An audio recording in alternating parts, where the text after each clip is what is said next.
Hey, Amy Pittman with Pittman Law Office. And we always get this question is, I don't have enough money to have an estate plan.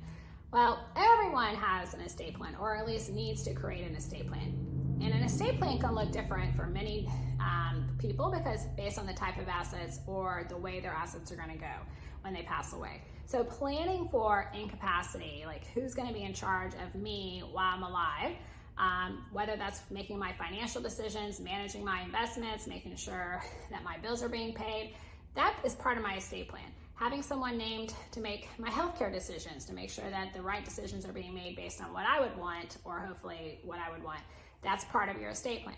But also just naming a beneficiary on an account, like an IRA or 401k or life insurance. Me actually naming a beneficiary on that account with that financial institution is part of my estate plan. So when we start talking about estate planning, we're going to go, okay, well, that's fine for certain things, but you're probably not going to be able to handle your entire wealth or your entire assets through beneficiary designations. So you'll hear people have last will and testaments. Your last will and testament, as we've stated in previous videos, only comes into play if there's an asset in your name alone. So I'm dead, Amy Pittman is the owner, there's no beneficiary, there's no other owner listed on that asset. Well, that asset's frozen, and my husband Josh could walk my will into the bank and say, hey, I'm the beneficiary named on Amy's will, I want that bank account. And they're not going to be able to give it to Josh because they are not going to confirm that that is my valid will, that I signed it, so that is what the probate court's going to do.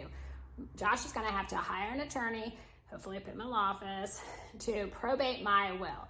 And that will is going to show that he's the beneficiary and he's the personal representative. And then the court will create an order and it will say that the will is valid. And then based on the terms of the will, we'll determine who the rightful owner is. So again, a last will and testament does not avoid probate. It is part of your estate plan saying, hey, if I forget to put an asset with a beneficiary, or I die with an asset in my individual name, because maybe I couldn't name a beneficiary, then this is who I want it to go to. If you die without a last will and testament, then the state that you live in will have a statute determining who your beneficiaries are. So that's why we tell clients you really need to have a last will and testament. And also when you have a beneficiary designation, like on IRAs, 401ks, a lot of them will let you have a primary beneficiary and a contingent. So if I say 100% to Josh and he predeceases me, or Josh and I die at the same time, I'm going to name a contingent. So my 2 kids, or maybe it's my trust because my kids are minors. So that is part of my estate plan.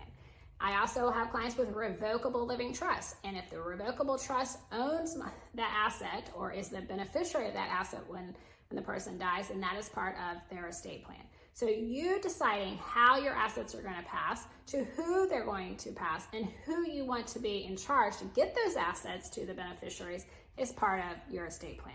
So there is no threshold of wealth that requires us to have an estate plan.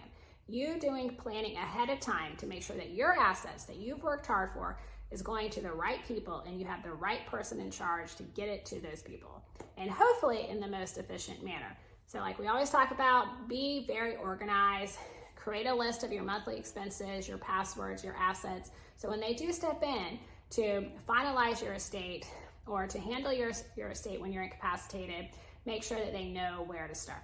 All right, hope you enjoyed. Have a great one.